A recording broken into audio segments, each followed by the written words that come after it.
you all please join me in a word of prayer?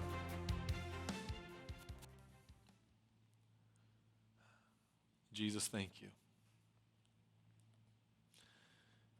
Thank you that you are more than enough. Thank you that you have brought us here together. Because I know, with what we're talking about, it needs to be said. And I'm confident that as we look at your word and we see what you have done and what you have said, that there is something here that is good for the marriages in this room. It's good for the families. It's good for those who want to go out and do good. Because it's all about you. And it speaks to something that we all can relate to. And so I'm asking that your Holy Spirit might speak clearly today. So we might walk out of here saying, man, is not our King good? It's in your name I pray. Amen. So Jody and I got married right before we graduated college. And I remember before the wedding and all that, I think it was a week or two before, we had dinner with my parents. And my dad said something that has proven to be truly prophetic for our relationship. He kind of looked at us and he knew that I've been studying, and my plans, my dreams for my life was to pastor a church. I knew that's what God had called me to do. And Jody, for her, it was to be a social worker. So both of us had this intense desire that we want to do good into this world. That's part of what I think drew us together so much. And we're sitting there, we're talking about our dreams and our future with my parents. My dad stopped and he said something. He's like, let me tell you about what your future you're going to expect. He said, your future, you're probably not going to be swimming in a whole lot of cash, right? Like, there's going to be a lot of days where you're going to find yourself wondering, man, is there enough to get by? And he wasn't just talking about money. He's like, this is what you're going to be rich in. You're going to be rich in a lot of pain, a lot of brokenness. You're going to be investing yourself in the lives of truly broken people, and that's going to come home with you. And you're going to have a lot of nights of weeping and crying for those in your life who are hurting that you care about. That you're going to experience a lot of loneliness. And 7 years into marriage, and I found that the words have been true time and time again. That there have been these moments where we want to do good, and we find ourselves hitting some sort of obstacle. We find ourselves that for all of our intents and desires and our work and everything, that there's still this feeling of, well, it just wasn't enough. And I don't say that so you can be like, oh man, we need to give our pastor a hug. That's not at all what's going on here. I say this because I know that there is someone in this room who feels the exact same way. That there are people in this room who all week, all you want to do is do good. You want to bring good into your marriage, into the lives of your kids, and with your other family members or other relationships. You want to bring it into your work. You want to bring it into this community. And yet over and over and over, you find yourself hitting a wall. And that wall is probably summarized by two simple words. I hear these words all the time from other people, but I also hear it from myself almost every day. And those words, they plague us. They break my heart. And here's what those two words are. Not enough. Not enough. And the story might go like this for some of you or for me. It's that I'm not doing enough. You ever feel that way? Where you feel like you're caught on a hamster wheel and you're just running, but at the end of the day you feel like, man, I haven't done enough. There's still so many problems out there, and I feel like I came home with more problems than what I started the day seeking to accomplish because you felt like you weren't doing enough. Or maybe the phrase not enough works for you a little bit differently. You sit there and you're like, man, I don't have enough.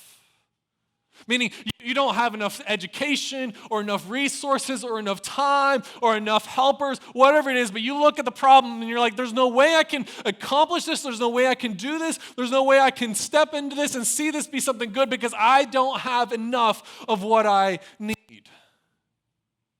And maybe for some of you, that's your story. Maybe for some of you, the story of not enough plays off like this, that everything I do just seems like it's not enough. That for all your efforts, the person still walked away. For all your efforts, this thing did not happen that you were hoping for, that you've been working towards. All your work has amounted up to nothing. And it felt like it wasn't enough. Or maybe it's like what Melissa said, that you look at the end of the day and you're like, I don't have enough to give anymore. I feel drained. I feel empty. I've been fighting this battle over and over and over again, and I don't have enough in me to continue this fight. Or maybe the scariest one of all. You stopped and you thought, I'm not enough.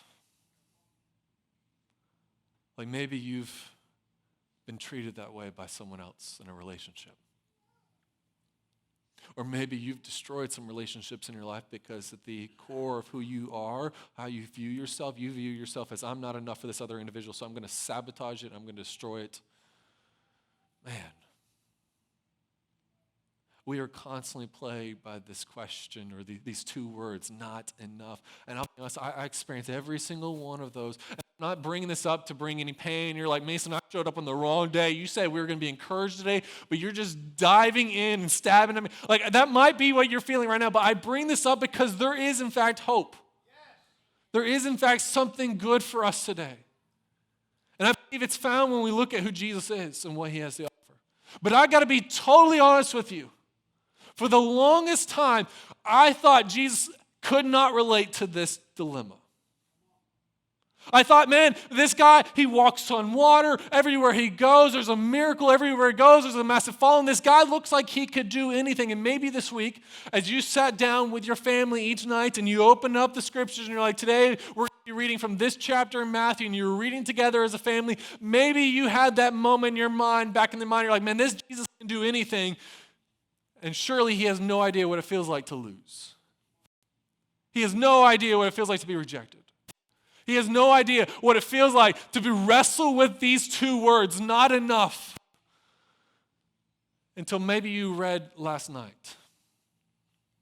And you get to chapter 13 of Matthew's gospel, and after all of the success that Jesus has been doing, he's been going around from town to town. People are excited. They're like, man, I want to be part of what you're doing, Jesus. He's healing people. He's bringing people even back from the dead. He's walking on water. It looks like this guy can do anything. And he shows up at his own hometown, and he's rejected and chased out of his own hometown.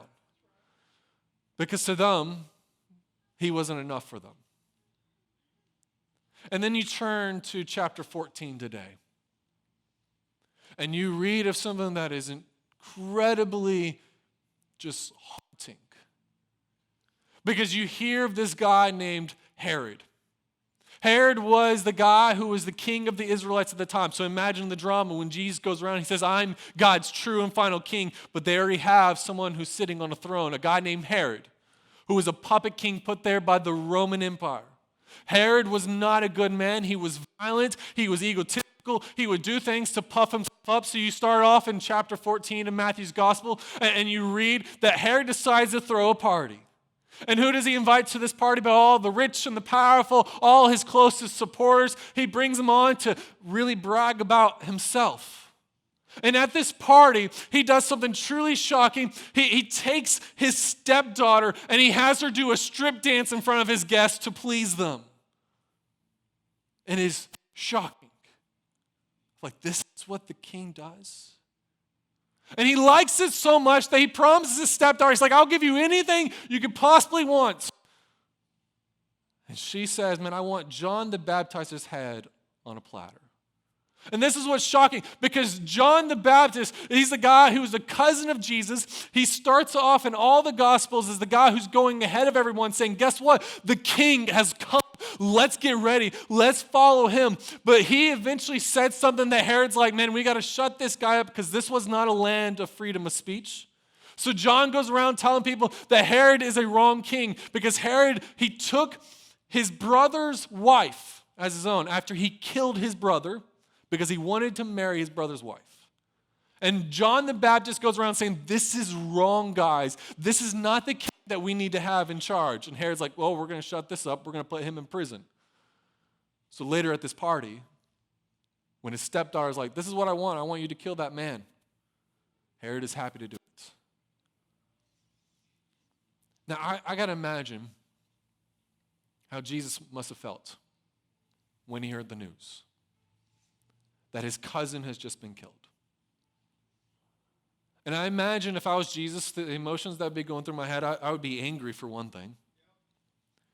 I would probably feel a little fear because John was arrested and killed for saying something like that, and you're over here saying something much bigger, that you are the true king and he's a phony.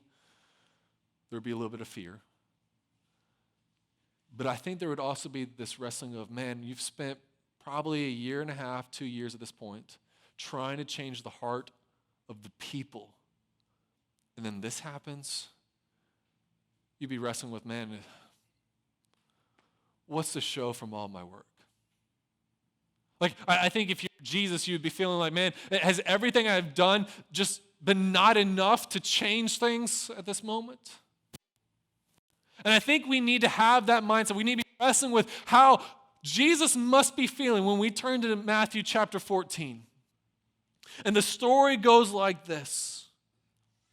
It says in verse 13, it says, now when Jesus heard this, he heard the news of what happened to his cousin, he withdrew from there in a boat to a desolate place by himself. Now, this is such human nature. Like, Jesus is hurting, and what do hurting people do? They want to be alone, right? Like, for some of you, you're like, man, that's where I'm at right now. I'm emotionally alone. I'm emotionally pulled back. Some of you, I don't even want to be here today because of some pain that I'm not wanting to deal with. Right? I'm not judging that. This is human nature.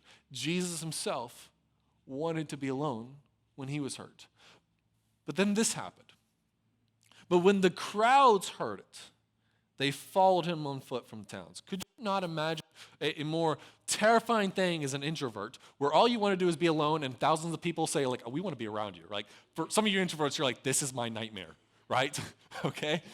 But imagine what it must have been like for Jesus. Now, we can speculate all sorts of reasons why this crowd has come to follow Jesus. Maybe some of them are for selfish reasons. They want to be entertained. Jesus is a cool guy. We're like, hey, Jesus, come and talk to us. But maybe for some of them, they're feeling hurt too. Maybe some of them know that Jesus has just experienced a tremendous amount of loss, and some of them want to rally around him. Maybe some of them have been sitting there thinking, man, we are following the wrong king. This other guy over here, he says he's the true king, and he's out here actually serving people. We want to follow him. Maybe there's a wide range of reasons why this crowd followed him, and everyone has their own reasons, but they're there. Now, imagine how you would react if all you're hurting and all you want to do is be alone, and all of a sudden thousands of people come over the hills like an army because they want to be near you. How would you react? I know for me, when I want to be alone and I'm hurting, and all of a sudden people want to be around me, I can sometimes say and do things that I later on regret. Right? Like, you look back and you're like, I was not my best self. But here's what Jesus does. Jesus, when he went ashore and he saw a great crowd, he had compassion on them and healed their sick. So he sees this crowd coming, and he doesn't run for the hills. He doesn't start saying, guys, whoa, stop. Let's time out. Let's get out of here. No, he has compassion on them because he knows they're hurting too. And he knows they need a leader. And so he gets to work. And he starts serving them. And he starts taking care of them because this is his community. He has been working to build this community. And now when he's hurting and they're hurting, they have come together. And there's some wisdom in this for us, right? The wisdom is that if we are not working to build community around us when times are good, when times are bad, they won't be there. The best time, if you're like, man, I'm going through something, you all need people around you when you're going through something, the time to build that community is when times are good. Because when the time is tough, when you're going through hell, that is really hard to be like, I'm going through hell, can please people come and be around me? That's a really hard time to do that. But if you've been building this ahead of time, then when you're in trouble, they're there for you. This is why all the time we're like, man, don't just come to church and slip out, but make friends here. Go to dinner, go to lunch with people. Join a small group. Come to family dinners. Come to one of our servants, serve in the church, not because we need it, but because we know that one day you're going to need friends. You're going to need other Jesus followers. This is why we push this all the time. It's because we all are going to need people, because we are all going to go through these kinds of seasons. Now, as this is going on, as Jesus is having all this compassion for these people, here's how the story goes next. It says, now when it was evening, the disciples came to him and said, this is a desolate place, and the day is now over. Send the crowds away to go into the villages and buy food for themselves. Now, the disciples oftentimes get a bad rap. Like, we look for any opportunity to insult them normally because I don't know if we think we would do better if they're in a case. But I want to actually applaud these guys. I mean, they're sitting here. They've been following this master for probably 2 years. They're watching when he's tired, when he's exhausted, and what he gives is compassion and service.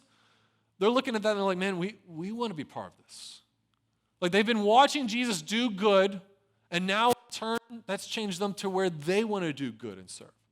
Right? And this is a beautiful lesson in this as well. That if you want to be better, be around those who will make you better.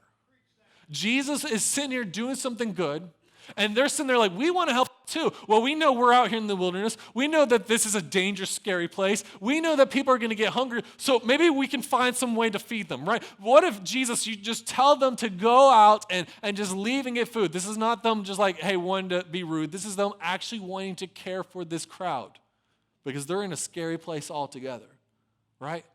But listen to what Jesus says. Jesus said to them, they need not go away. Right, when before Jesus just wanted to be by himself, now he's like, man, I want to be in this community. I want to be with these people.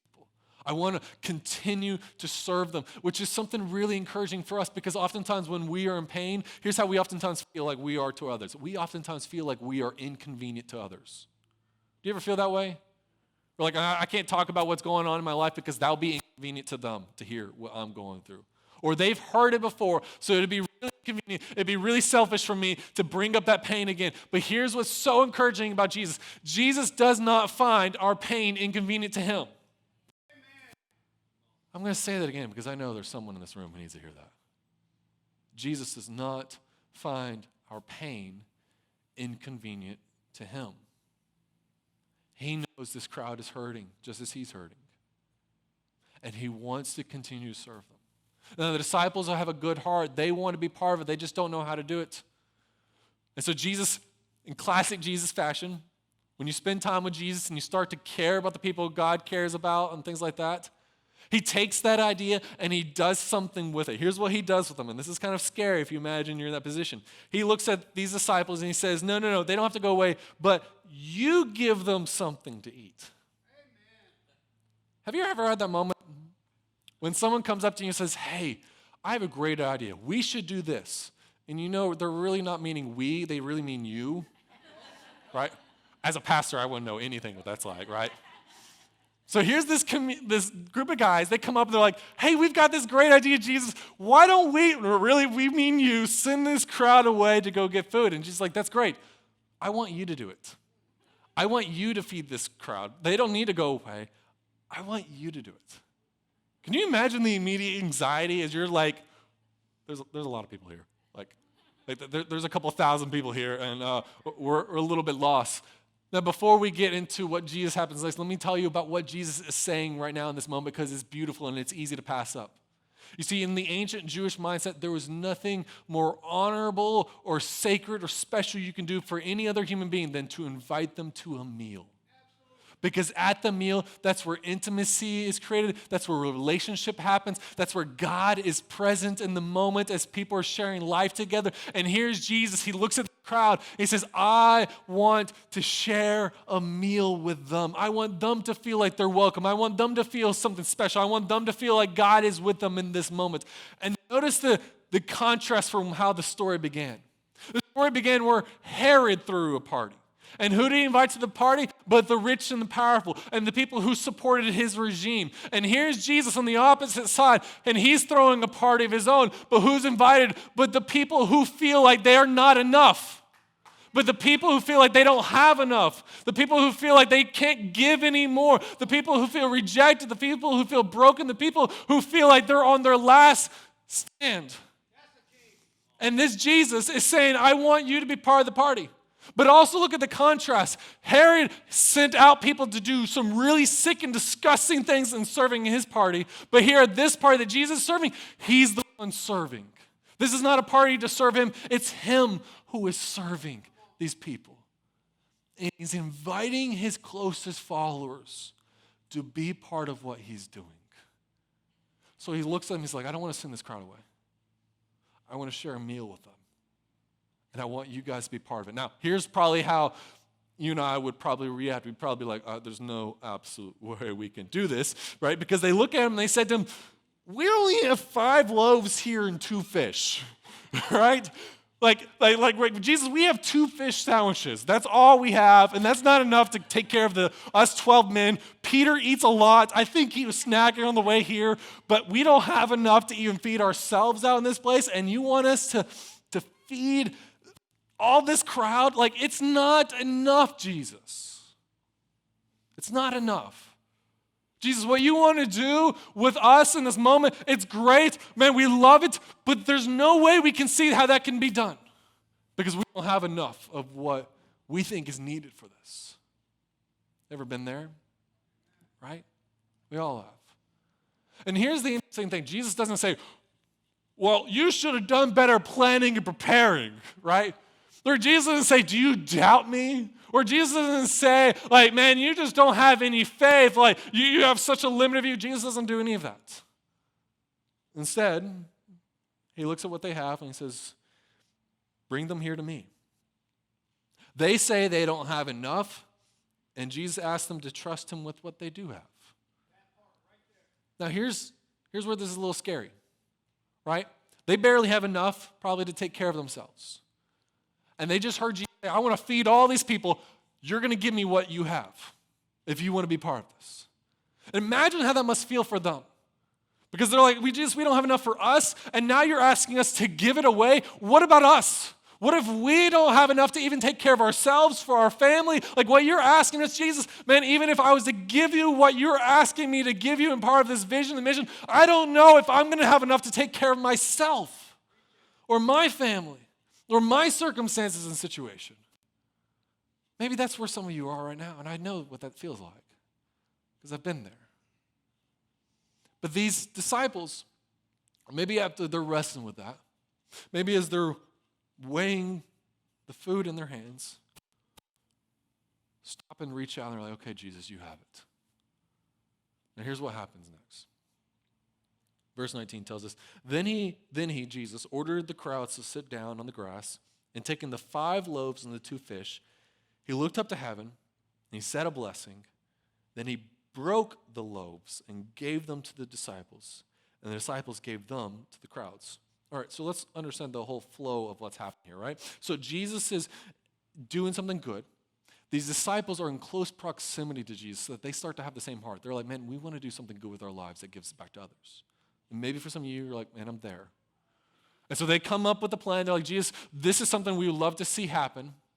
And Jesus is like, okay, that's great, but I want you to do it. And what I'm asking you to do is going to be costly and it's going to be quite a challenge. Maybe for some of you, that's where you're at. And then Jesus is like, here, if this is going to happen, you're going to trust me with what you have. And then they give it anyways. They're like, man, I have a lot of fear. I don't know what this is going to happen. And people are going to look at me and say, you're crazy for giving away your lunch, but I'm going to do it. And so you give it. And so maybe for some of you, that's the stage where you're at. You've caught the vision. You're excited. You have a lot of fear and uncertainty. You feel like you don't have enough, but you're still giving it. And then Jesus takes what they have given him and he breaks it apart. Like imagine sitting there in front of Jesus and he just goes like this. This needs to be broken. This needs to be torn apart. And so what was once whole now feels like it's in tiny little pieces.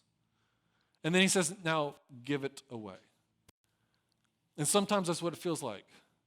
When you take what feels like not enough in your mind and you give it to Jesus, and then you find that Jesus seems to break it, to break you. And so now what seemed like not enough seems like it's even less now. And then you feel like Jesus is still telling you, man, I know you feel like you're broken. And I know you feel like what you have to offer is but tiny little scraps and broken pieces now. But I still want you to give it away. For some of you, you're in that state. You're like, Mason, I've been on board with the plans of Jesus for my life.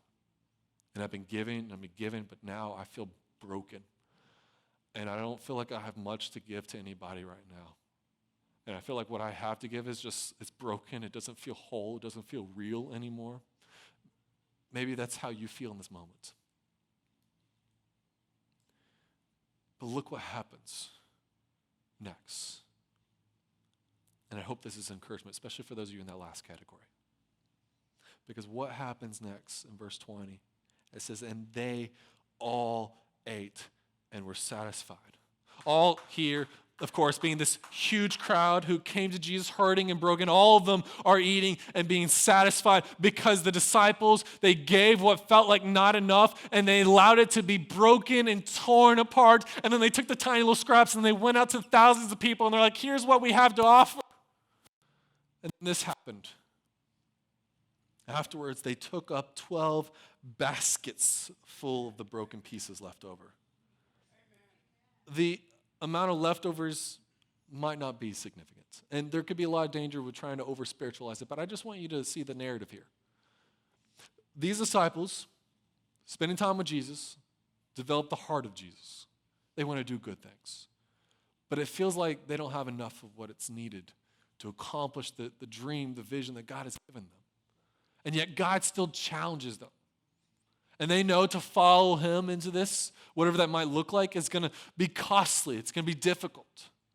But they give it anyways. He asks, hey, would you trust me with this? They're like, yes, okay, I'll trust you, Jesus. I've got a lot of fears and insecurities, but I'm going to trust you. And then you watch what you trusted Jesus with him holding, and he starts breaking it apart. He starts destroying it even before your eyes. And then it's dispersed. And then, at the end, what's found is people get satisfied with what you thought wasn't enough. People are being blessed and service. And the weird thing is, at the end, that you find that you've been satisfied as well. See, the whole story here, the whole lesson we can take from this, that when we give to Jesus, when what looks like not enough to us can be more than enough when given to Jesus. What looks like not enough can be more than enough when it's given to Jesus. There's a lot of scopes of where this applies to. This goes beyond just money, but let me bring up money as an example here.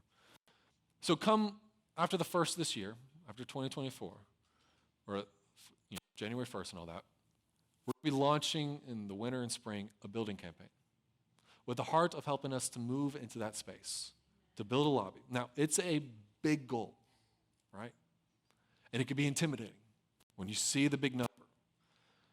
And it's easy to stop and think, man, we just don't have enough. But let me break this down to show you how even a little bit trust in Jesus can be more than enough. So many of you are coffee drinkers, right? Right? Many of you go out and you drink coffee, you have that Starbucks, Dunkin' Donut run, right? You go there enough that the people know your name and you're like, just give me the usual. It's going to be like this big. It's being filled with pumpkin spice and all that stuff, right? I know many of you are excited about this. I'm going to tell you something that's going to ruin you for coffee, right? Here it is.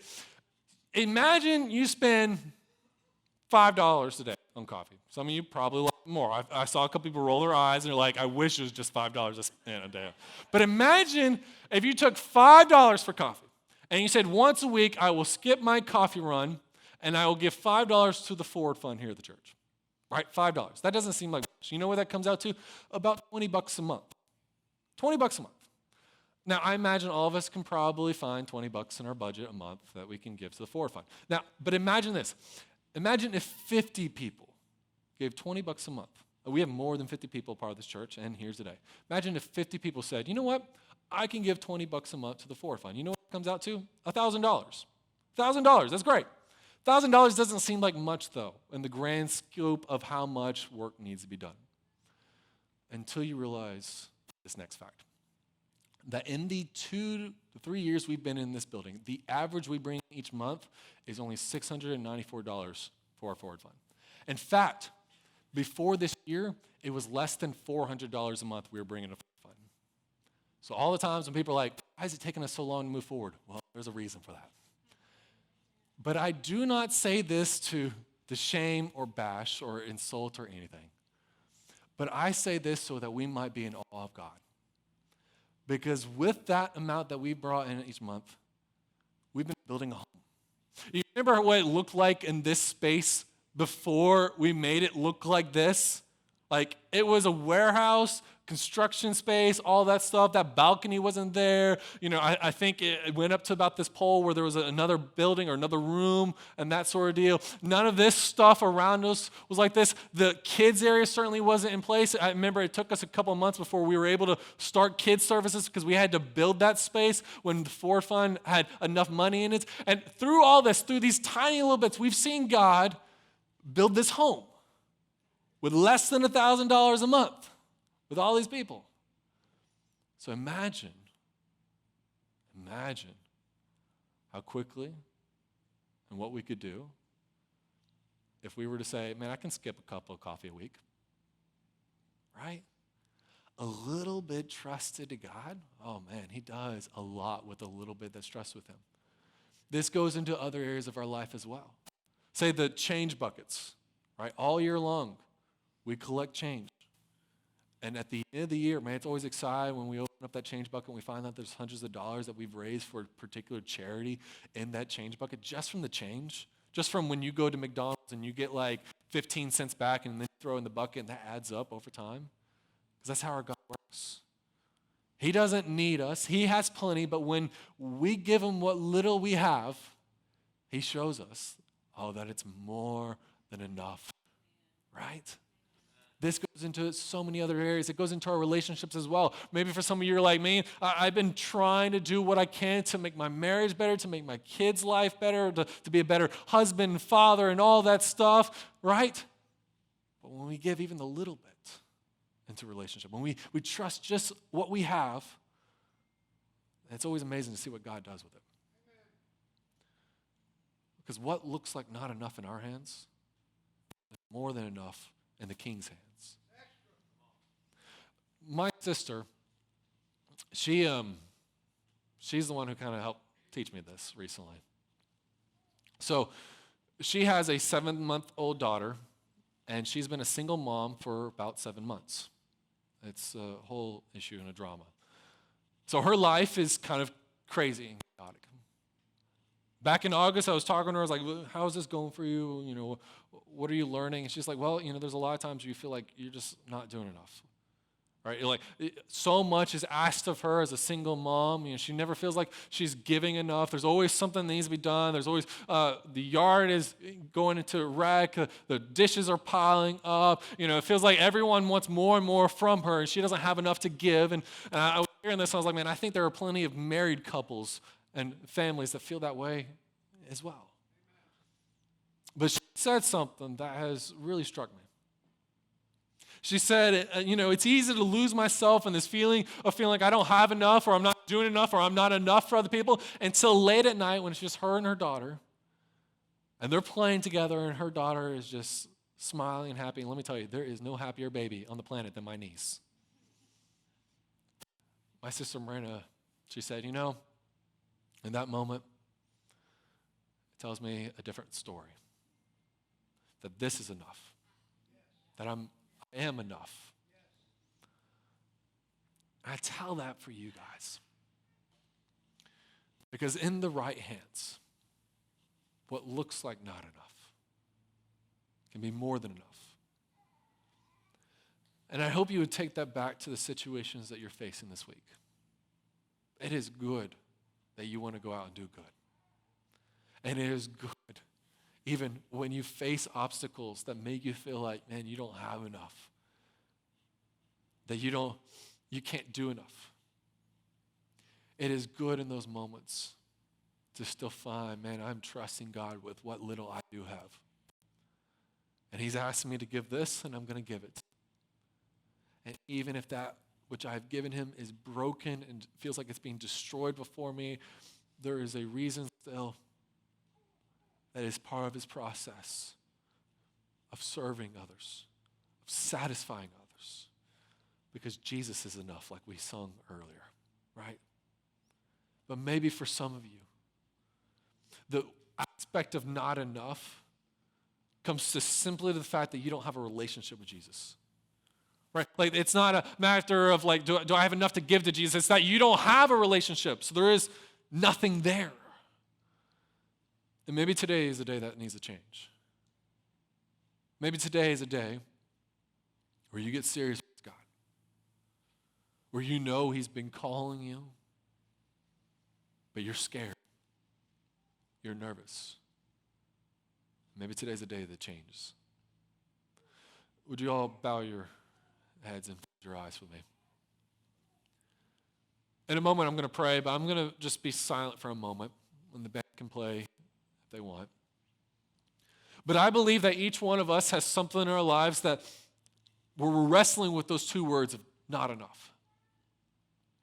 There's some area, maybe where you feel like you don't know enough or have enough. You can't do enough, or maybe you simply feel like you have nothing left to give, or maybe you yourself don't feel like you're enough. And I'm just going to be quiet for a moment so you can talk to Jesus about that. And maybe you have in the past. You're like, Mason, I've talked to Jesus about this, and I've told them I don't have enough. But maybe right now it's the conversation needs to change. And you say, hey, Jesus, here's how I feel, but I'm still willing to give you whatever you want from me. I think some people need to have that conversation today. So I'm going to be quiet for a moment, and then I'll close us out in prayer.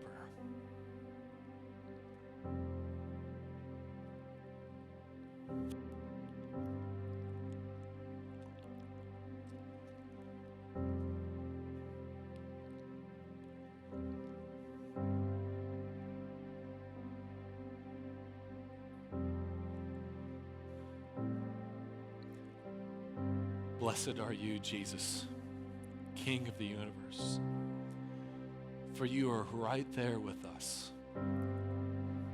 You know what it feels like to experience pain. You know what it feels like to look at everything we've been trying to build and do and still wonder, man, is it enough? And I know that there are people in this room who feel that way. There are marriages where people are fighting for their marriage, and yet they're wondering, man, is all my work and all my effort, has it been in vain? Has it been enough? I know that there are those who feel that way towards a relationship with a kid or with a parent. I know that there are those in this room who, man, they're trying to do something good in the community or in their job or whatever it may look like. And they're facing obstacles. Obstacles that tell them, oh, they don't have enough of what it takes. They're too small. They're too insignificant. They don't know enough. They don't have enough. They're not good enough. I know that there are those who are carrying pains from past relationships where they've walked away and now they feel like, man, they're not enough. So they have a way of sabotaging those who come near them. Father, I know that there is this pain in this room and so many. And I would just ask, man, would you just open our eyes to see how you are pursuing us? How you are more than enough. How you have not abandoned us or forsaken us. That you can do great and mighty things, the things that we offer to you. So may that change our heart this morning to say, Jesus, I trust you with what I have. Today I might feel broken. Today I might feel like I'm not enough, but I am still trusting you that you are taking care of me, that you are working through me, and may we see in time how others were blessed, how others received grace and mercy, how others were satisfied because we continued following you. And in turn, we found satisfaction ourselves because we know that what looks like not enough to us is more than enough in your hands. So we trust you. And Jesus, I pray for those in this room who do not have a relationship with you, who do not trust you. Maybe they've been coming to church their entire life. Maybe they're here because a spouse brings them. Maybe they're sitting there like, man, I have a lot of doubts. Maybe they're like, man, this is all phony. This is all fake. Man, I pray for them that today that you would just open their eyes to see you. Because I know that there are those in this room who need to have a relationship with you, who do not have a relationship with you, who do not follow you as a king, who do not submit their lives to you. Father, I pray that they might today make a decision to trust you, to make some changes. Maybe for some in this room, that means they need to get down on their knees right down here and just pray to surrender something to you. Maybe for others, they need to go home and have some serious conversations. Whatever that looks like, Father, we ask that you might come into these deep, dark, painful spaces in our lives.